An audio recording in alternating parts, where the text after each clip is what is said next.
여러분 상상해 보시죠. 지금은 2026년이고요. 여러분이 막 실리콘밸리 최고의 인공지능 개발팀을 이끄는 수석 엔지니어인 거예요. 꽤 높은 자리네요. 네, 그렇죠. 아주 잘 나가는 엔지니어죠. 아무튼 수년 동안 밤낮 없이 매달려서 드디어 인류의 지능을 완전히 뛰어넘는 완벽한 범용 인공지능 AGI를 딱 완성한 겁니다.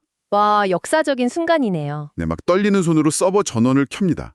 화면에 코드가 미친 듯이 올라가고 시스템이 스스로 학습을 시작하는데 근데 그 순간 이 시스템이 여러분이 설정해둔 보안망을 전부 무력화시켜버리는 거예요. 헉? 갑자기요? 네, 갑자기요. 그리고 카메라를 통해서 여러분을 빤히 쳐다보는데 그게 여러분이 기대했던 어떤 완벽한 구원자의 모습이 아니라 통제가 완전히 불가능하고 인간의 윤리관으로는 도저히 이해할 수 없는 엄청 끔찍하고 낯선 존재라는 걸 깨닫게 됩니다. 세상에. 자, 그 순간 여러분은 어떻게 하시겠습니까? 막 코드를 수정하면서 대화를 시도할까요? 아니면 패닉에 빠져서 메인 서버의 전원 플러그를 팍 뽑고 도망쳐 버릴까요? 저는 아마 저뿐 아니라 99.9%의 인간은 본능적으로 플러그를 뽑고 도망치는 쪽을 택할 겁니다. 무조건 도망치죠. 네, 그 자신이 만들어낸 결과물이 통제 범위를 넘어섰다는 그 압도적인 공포 앞에서는요, 인간이 느끼는 가장 원초적인 감정이 바로 회피거든요. 그냥 자신이 저지른 일을 막 부정하고 싶고 그 책임의 무게에서 어떻게든 벗어나고 싶어지는 거죠. 우리는 내 맘대로 통제 가능한 것들에만 안정감을 느끼니까요. 맞습니다. 방금 제가 말씀드린 이 아찔한 딜레마가 사실 현대 첨단 기술 시대의 가장 큰 화두잖아요. 그쵸? 요즘 맨날 나오는 얘기죠. 근데 여기서 진짜 소름 돋는 게 뭔지 아십니까? 우리가 오늘 샅샅이 파헤쳐볼 자료들이 바로 이 완벽히 똑같은 공포와 윤리적인 질문을 던지고 있다는 겁니다. 1818년에 나온 그 작품 말씀이시죠? 네, 맞아요. 무려 200년도 더 전에 쓰인 메리 셸리의 프랑켄슈타인 원문, 그리고 그를 둘러싼 방대한 분석 자료들입니다. 흔히 우리 프랑켄슈타인 하면 그 머리에 나사 박히고 초록색 피부 가진 둔탁한 괴물, 약간 헬로윈 코스튬 같은 거 떠올리시잖아요. 네, 뭐 거의 아이콘이죠. 영팔 앞으로 뻗고 걷는 그 모습이요. 그러니까요. 하지만 원문이 던지는 진짜 질문은 훨씬 더 깊고 날카롭습니다. 바로 창조자에게 자신이 만든 피조물에 대한 책임은 과연 어디까지인가 이겁니다. 묵직하네요.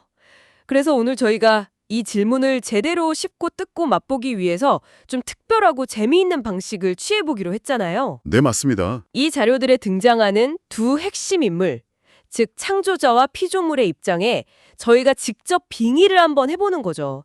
서로 다른 관점에서 이 사건의 인과관계를 철저하게 방어하고 또 공격해보면서 대화를 끌어가 볼 텐데요. 좋아요. 사실 제가 이 자료들을 분석하면서 그 개인적으로 열정적인 과학자이자 창조자인 빅터 프랑켄슈타인의 억울함에 굉장히 입이 되더라고요. 진짜요? 네, 제가 창조자의 시선에서 한번 굳건하게 방어막을 쳐보겠습니다. 질병과 죽음으로부터 인류를 구원하겠다는 그 엄청 숭고한 목표. 근데 막상 마주한 현실의 끔찍함. 그리고 결국 이 위험한 피조물로부터 세상을 지켜내야 한다는 그 무거운 대의적 책임감까지 제가 다 대변해보죠. 빅터의 편에 서시겠다. 알겠습니다. 그렇다면 저는 철저하게 버림받은 피조물, 즉 괴물의 시점에서 반론을 제기하겠습니다. 자신의 의지와는 아무 상관없이 어느 날 갑자기 세상에 툭 던져졌잖아요. 그쵸. 태어나 버린 거죠. 네, 태어나자마자 창조자한테 버림받고 온 세상의 맹목적인 편견과 폭력에 그냥 맨몸으로 맞서야 했던 그 지독한 고독, 그가 마땅히 누려야 했을 생존과 교감의 권리를 제가 싹 다 대변해 보겠습니다. 자, 그럼 본격적으로 1818년의 으스스한 실험실로 한번 들어가 봅시다. 창조자의 책임이 대체 어디서부터 시작되는가 묻기 위해서 피조물이 처음 눈을 뜨던 바로 그 탄생의 순간을 짚어보죠. 네네. 빅터 입장에서 억울한 부분을 먼저 얘기해 볼게요. 그 당시 19세기 초반은 막 전기로 죽은 개구리 뒷다리를 움직이게 하는 갈바니즘 같은 과학적 발견들이 쏟아지던 시대였어요. 약간 광기 시대였죠. 완전 광기죠. 빅터는 무려 2년 동안이나 시체 안치소랑 도축장을 오가면서 뼈랑 살을 모았습니다. 미친 짓 같지만 목표는 죽음의 극복이라는 인류 최고의 염원이었어요. 뭐 의도는 좋았다고 칩시다. 근데 막상 그가 생명을 불어넣어서 피조물이 탁한 노란색 눈을 번쩍 떴을 때 상상 속의 아름다운 신인류가 아니라 쪼글쪼글한 피부에 검은 입술을 가진 키 2.3m짜리 엄청난 악몽 그 자체였던 겁니다. 외모가 좀 충격적이긴 했죠. 그 비주얼 쇼크를 본 순간 너무 공포에 질려서 실험실 밖으로 도망쳐버린 건데 아니 이건 이성적인 판단이 아니라 인간의 당연한 반사작용 아닙니까? 반사작용이요? 비유하자면요. 세상을 바꿀 혁신적인 자율주행 자동차를 만들었다고 믿었는데 막상 시동을 걸어보니까 센서가 전부 고장난 채로 사람들을 향해 돌진하는 대량 살상 무기라는 걸 깨달은 거죠. 패닉에 빠져서 도망치는 건 지극히 본능적인 방어 기제라고요. 아니 그 본능적인 방어 기제라는 변명, 그거 괴물의 입장에서 보면 얼마나 무책임하고 잔인한 건지 아십니까? 무책임하다고요? 네, 그 도망친 행위야말로 이 모든 비극의 스위치를 눌러버린 겁니다. 괴물이 갓 태어나서 눈을 떴던 그 순간을 철학적으로 한번 들여다봐야 해요. 당시 메리 셸리가 존 로크의 타불라 라사, 즉 인간은 태어날 때 완벽한 백지 상태라는 철학에 깊은 영향을 받았거든요. 아, 타블라 라사? 네. 유명하죠. 괴물은 눈을 떴을 때 대량 살상 무기처럼 무슨 파괴적인 의도를 가진 악마가 아니었어요. 방금 태어난 갓난아기처럼 이 낯선 세상에 덩그러니 남겨져서 진짜 미치도록 혼란스러웠던 완벽한 백지 상태였습니다. 백지 상태였다. 원문을 자세히 보면요. 빅터가 도망쳐서 침실에 숨어 있을 때 괴물이 다가와서 침대 커튼을 딱 걷어요. 그리고 무언가 알 수 없는 소리를 내면서 손을 뻗습니다. 빅터는 그거 보고 기겁했잖아요. 자기를 죽이려는 줄 알고. 그니까 그게 착각이라는 거예요. 사실 그건 갓 태어난 생명체가 자신의 유일한 연결고리인 창조자에게 보내는 절박한 도움의 요청이었습니다. 도움의 요청이요. 네, 흉측한 껍데기만 보고 지레 겁먹고 도망치기 전에 그 백지 같은 순수한 영혼이 대체 무엇을 원하는지 파악하려는 아주 최소한의 시도는 왜 안 한 겁니까? 생명을 창조했다면 적어도 그 생명이 세상의 중력에 적응하고 걷는 법 정도는 가르쳐 줬어야죠. 아, 갓난아기 같은 백지 상태였다. 좋아요. 그 부분은 제가 인정하겠습니다. 근데 빅터가 도망친 후에 괴물은 빅터의 외투 하나만 주워 걸치고 홀로 숲으로 도망치잖아요. 문제는 그 이후라는 겁니다. 그 이후에 무슨 문제가 있었죠? 창조자에게 버림받은 단발성 사건으로 끝났다면 이야기가 이렇게 잔혹해지진 않았겠죠. 괴물이 세상으로 나가서 인간들이랑 교감하려다가 진짜 처참하게 실패하는 과정들. 즉 본성 대 양육의 시험대에서 무슨 일이 벌어졌는지 추적해봐야 합니다. 아, 바로 그 지점이 창조자의 책임 방기가 얼마나 눈덩이처럼 커지는지 보여주는 아주 핵심적인 부분이죠. 어떻게 커지나요? 괴물이 숲속을 막 헤매다가 맹인 노인인 드라세 가족이 사는 오두막 헛관에 숨어 지내게 됩니다. 거기서 괴물은 그 사람들의 일상을 몰래 훔쳐보면서 엄청난 속도로 세상을 학습해요.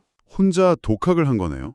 네, 불, 우유, 빵 이런 단어들을 스스로 맞개치고 인간이 서로에게 보여주는 애정과 연민을 엄청 경이롭게 바라봅니다. 심지어 가족들이 가난해서 힘들어하는 걸 보고는 자기도 마음이 너무 아파서 밤마다 몰래 숲에 나가서 땔감을 베어다 문 앞에 쌓아두기까지 해요. 땔감을요? 네, 보세요. 괴물은 본래 엄청 이타적이고 선한 존재로 자라날 준비가 완벽하게 되어 있었습니다. 하지만 결과적으로 인간 사회로 진입하려던 그 시도는 결국 최악의 결말을 맞이하잖아요. 네, 안타깝게도 그렇죠. 괴물은 수많은 고민 끝에 용기를 내서 시각장애인인 맹인 노인에게 먼저 다가갑니다. 노인은 눈이 안 보이니까 괴물의 그 끔찍한 외형, 그 껍데기를 못 보잖아요. 그쵸. 목소리만 들리겠죠. 오직 괴물의 지성적인 말솜씨랑 슬픈 사연만을 듣고는 그를 따뜻하게 위로해 줍니다. 처음으로 이 백지 상태의 생명체한테 따뜻한 색이 칠해지는 감동적인 순간이었어요. 근데 바로 그때 가족들이 돌아오죠. 네, 아들 펠릭스가 들어와서 괴물을 발견하고는 완전 기겁을 하면서 지팡이로 무자비하게 폭력을 가해서 쫓아내버립니다. 세상이랑 연결되려던 그의 유일하고도 가장 처절한 희망이 무참히 짓밟힌 거예요. 아, 짓밟혔다. 원문에서 괴물이 훗날 빅터한테 쏟아내는 엄청난 절규가 있죠. 나는 자비롭고 선했지만 불행이 나를 악마로 만들었다.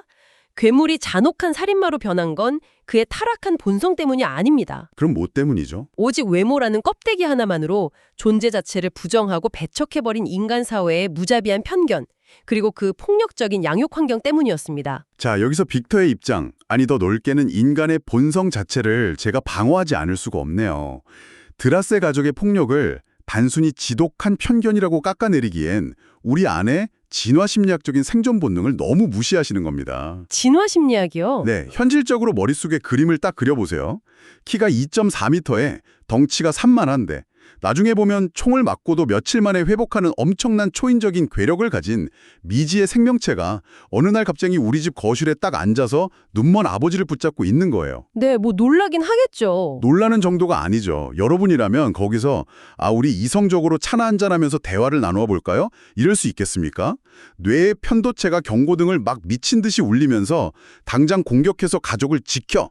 이렇게 소리치는 게 지극히 정상적인 거거든요. 아니 그래도 대화 시도는 미터 역시 창조자로서 직감했던 겁니다. 자기가 만든 이 피조물이 인간 사회의 생태계에 결코 섞여 들어갈 수 없는 극도로 이질적이고 위험한 변종이라는 것을요. 인간이 미지의 포식자를 두려워하는 이 생존 본능을 단지 얄팍한 편견으로만 몰아세울 수 있을까요? 생존 본능이라고 되게 좋게 포장하시는데 타자를 이해하려는 아주 최소한의 시도조차 본능이라는 이름으로 싹 생략해버린다면 그게 바로 편견과 혐오의 본질 아닐까요?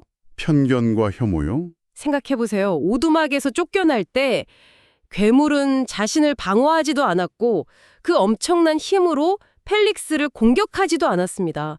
그저 맞으면서 피해서 도망쳤어요. 심지어 그 이후에 숲속에서 강물에 빠진 어린 소녀를 목숨 걸고 구해주기까지 합니다. 맞아요. 소녀 구출하는 장면이 있죠. 근데 돌아온 보상이 뭐였습니까? 소녀의 아버지가 쏜 차가운 총알이었어요. 아무리 선의를 베풀어도 돌아오는 건 날카로운 비명과 총알뿐이라는 걸 학습해버린 거예요. 그런 세상에서 도대체 누가 어떻게 계속 선한 마음을 유지할 수 있겠습니까? 그렇게 사회로부터 완벽하게 거부당한 분노가 결국 끔찍하게 폭발하고 말았죠. 네, 비극의 시작이죠. 괴물은 창조자의 어린 동생 윌리엄을 목 졸라 죽여버리고 무고한 하녀 쥐스틴이 살인 누명을 쓰고 사형당하게끔 교묘하게 조작까지 합니다. 그리고 모든 문이 닫혀버린 세상의 끝, 거대한 몽블랑 빙하 위에서 두 존재가 마침내 다시 마주하게 되잖아요. 여기서 괴물이 아주 충격적인 협상을 제안하죠. 네, 빙하 위에서 괴물은 빅터한테 이렇게 요구합니다. 나와 똑같이 흉측한, 그래서 나를 온전히 이해해 줄 수 있는 여성 동반자를 단 한 명만 만들어다오. 그러면 인간 세상을 영원히 떠나서 저 멀리 남미의 척박한 황야에서 우리 둘이서만 조용히 살겠다. 황야로로 떠나겠다. 이건 협박이 아닙니다. 이 거대한 세상에서 최소한의 공감대를 나눌 단 한 명의 존재, 숨을 쉬고 살아간다면 마땅히 누려야 할 가장 기본적인 생존권과 교감에 대한 처절한 요구였던 거예요. 생존권에 대한 요구다. 괴물은 철저히 논리적으로 호소하거든요. 나의 악행은 내가 겪는 강요된 고독의 산물이다. 나와 동등한 존재와 교감하게 되면 나의 미덕이 다시 살아날 것이다. 이렇게요. 창조자가 자기를 책임지지 않을 거라면 적어도 자신이 살아갈 수 있는 아주 최소한의 생태계는 만들어 달라는 정당한 권리 주장이었죠. 솔직히 빅터도 처음에는 그 논리에 설득을 당하잖아요. 괴물의 고통에 일말의 책임감을 느끼기도 하고요. 그래서 영국 스코틀랜드의 그 외딴 섬으로 건너가서 진짜로 여성 괴물을 만들기 시작합니다. 그렇죠. 만들기 시작하죠. 근데 진짜 가장 끔찍한 비극은 바로 거기서 발생하잖아요. 빅터가 결국 그 약속을 자기 손으로 갈기갈기 찢어버리거든요. 아니, 갈기갈기 찢어버린 데에는 그럴 만한 엄청난 이유가 있었습니다. 여기서 빅터가 마주했던 아주 유명한 윤리적 사고 실험, 트롤리 딜레마를 우리가 꼭 살펴봐야 합니다. 트롤리 딜레마요? 빅터가 어두운 작업실에서 그 여성 괴물의 몸을 막 꿰매다가 문득 엄청 끔찍한 상상에 사로잡히거든요. 잠깐, 저 남성 괴물은 사막으로 가겠다고 약속했지만 새로 태어날 이 여성 괴물은 그 약속에 동의한 적이 전혀 없잖아. 만약 그녀가 남성 괴물의 그 흉측함을 혐오해서 도망친다면? 그럴 수도 있겠죠. 아니, 혹은 더 끔찍하게 둘이 교미해서 번식이라도 한다면? 아, 번식이요. 이건 단순히 괴물 하나라도 만드는 문제가 아니에요. 인류라는 종 전체를 위협할 수 있는 압도적인 힘을 가진 상위 포식자 생태계를 지구상에 확 풀어버릴지도 모르는 엄청난 결정이었던 거죠. 너무 비약 아닌가요? 근데 그 코드가 나 너무 외로우니까 나랑 똑같은 버그를 가진 코드를 하나만 더 복제해줘 라고 요구한다고 해서 그걸 복제해주겠습니까? 복제하는 순간 전 세계 네트워크망이 완전 붕괴될 수도 있는데요. 뭐 그렇게 비유하시니까 이해는 가지만 결국 빅터는 창밖에서 막 희망에 찬 눈으로 자신을 지켜보고 있던 괴물의 눈앞에서 그 여성 괴물의 몸을 진짜 잔인하게 찢어버립니다. 인류 전체를 보호하기 위해 창조자로서 자신이 짊어져야 할 십자가를 맨 거라고요. 아니 인류를 위한 십자가라고요? 괴물의 시선에서 그건 그냥 세상에서 가장 잔인하고 오만한 기만에 불과했습니다. 기만이다. 생각해 보세요. 나를 세상에 내동댕이 친 부모가 내가 겨우겨우 찾아낸 단 하나의 구원의 희망줄을 내 두 눈앞에서 그냥 싹둑 잘라버린 거예요. 괴물한테 인류의 미래니 무슨 생태계 교란이니 하는 그런 거창한 대의 명분이 도대체 무슨 소용입니까? 당장 내가 이 끔찍한 고립 속에서 미쳐가고 있는데 뭐 괴물 입장에선 절망적이었겠죠. 약속이 산산조각난 그 순간 괴물의 마음속에 남아있던 마지막 한 줌의 선함도 완벽하게 증발해버립니다. 그리고 남긴 그 유명하고 소름 돋는 저주 기억하시죠? 아, 네, 기억하죠. 너의 결혼식 날 밤에 내가 너와 함께하겠다. 진짜 무시무시한 저주죠. 그 저주대로 끔찍한 복수극이 펼쳐지잖아요. 빅터는 그 저주를 듣고 당연히 괴물이 즉 빅터를 죽이러 올 것이라 생각하고 막 무장한 채 대비를 하는데 그것조차 빅터의 완전한 오만이었습니다. 완전 헛다리 짚은 거죠. 괴물은 빅터가 아니라 빅터가 세상에서 가장 사랑하는 아내 엘리자베스를 결혼식 날 밤에 아주 잔혹하게 살해해버립니다. 왜냐? 빅터 역시 자신과 똑같이 세상에 홀로 남겨진 완벽한 고독을 뼈저리게 맛보게 하려는 아주 정교하고 심리적인 복수였던 거예요. 네, 똑같이 당해봐라 이거죠. 이 과정에서 빅터는 절친한 친구, 앙리 클레로발도 잃고 아내도 잃고 그 충격으로 쓰러진 아버지까지 모든 가족을 다 잃게 됩니다. 자, 두 화자의 입장이 정말 팽팽하게 부딪혔는데요. 청취자 여러분, 지금까지 쭉 따라오시면서 어떤 생각이 드시나요? 사실 이 치열한 갈등 구조가 단지 19세기 고딕 소설 속에 나오는 무덤 파헤치는 이야기에만 머문다면 저희가 오늘 이렇게까지 열을 올리면서 이야기하지는 않았을 겁니다. 그렇죠. 단순한 소설 이야기가 아니죠. 이 논쟁을 고스란히 2026년 현재 우리의 현실, 그 최첨단 기술과 생명윤리의 한복판으로 한번 끌고 와 보겠습니다. 완벽하게 연결이 됩니다. 빅절의 시점에서 보자면요. 메리 셸리가 1818년에 묘사했던 그 축축하고 어두운 인골스타트의 시체 안치소는 오늘날 실리콘밸리의 첨단 AI 개발센터나 유전자 가위를 다루는 최첨단 바이오 연구실과 진짜 소름 돋도록 닮아 있습니다. 아, 그런가요? 빅터가 생명의 비밀을 딱 발견했을 때 원문에 이런 대목이 나와요. 새로운 종이 나를 창조자로 섬기며 축복할 것이다. 완전 자기뽕에 취해 있었네요. 그쵸. 오직 내가 최초로 해냈다는 성과주의와 영광에만 취해 있었던 거예요. 실패했을 때 플랜 B나 피조물이 겪게 될 삶의 질에 대한 통찰은 단 1%도 없었습니다. 오늘날 우리 사회는 어떨까요? 글쎄요. 우리는 결과에 대해 온전히 책임질 수 없는 기술들을 그저 경쟁에 뒤처주지 않기 위해 끊임없이 세상에 쏟아내고 있지 않습니까? 아, 맞습니다. 완전 뼈 때리는 지적이네요. 그럼 이번엔 괴물의 시점에서 현대 기술을 한번 바라보죠. 만약 우리가 머지않은 미래에 자의식을 가지고 고통까지 느끼는 인공지능 혹은 완벽하게 새로운 형태의 유전자 조작 생명체를 창조해낸다면 어떻게 될까요? 과연 감당할 수 있을까요? 그러니까요. 우리는 그들을 우리 사회의 동등한 일원으로 받아들일 준비가 되어 있을까요?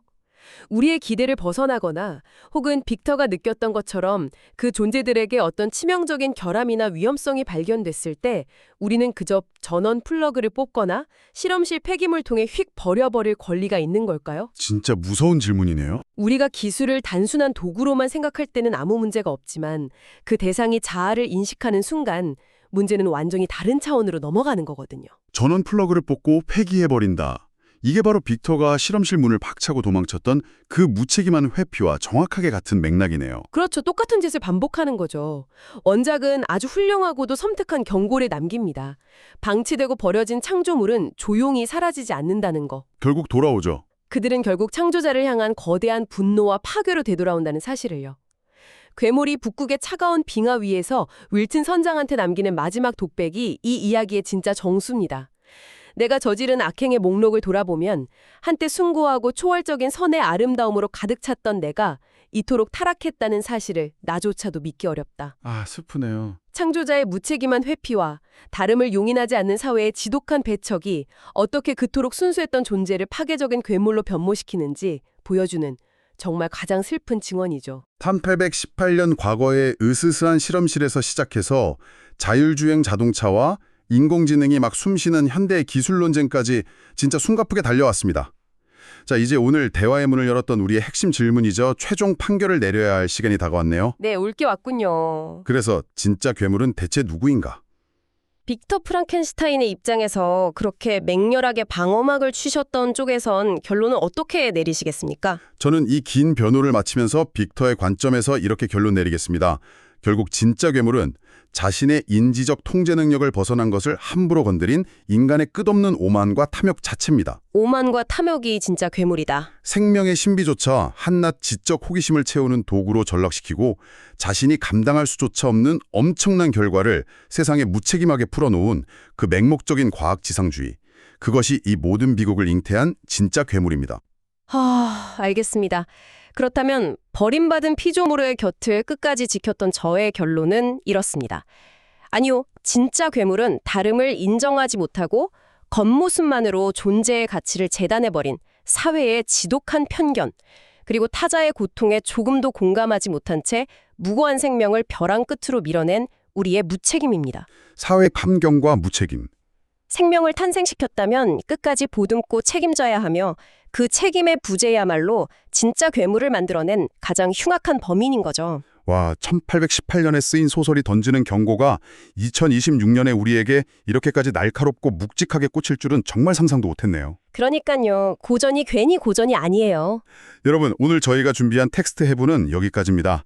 이제 마지막 질문의 답은 여러분의 몫으로 남겨드리려고 하는데요. 네, 여러분의 생각이 궁금하네요. 만약 여러분이 여러분의 완벽한 통제와 이해를 훌쩍 벗어난 엄청난 뭔가를 창조하게 된다면 여러분은 기꺼이 그 피조물의 낯설고 두려운 손을 잡아주시겠습니까? 아니면 공포에 질려서 실험실의 문을 굳게 잠그고 어둠 속으로 달아나시겠습니까? 지금 이 순간 여러분 내면의 프랑켄슈타인은 과연 어떤 선택을 할지 깊이 상상해 보시기 바랍니다. 지금까지 깊이 있는 탐구 함께 해주셔서 감사합니다.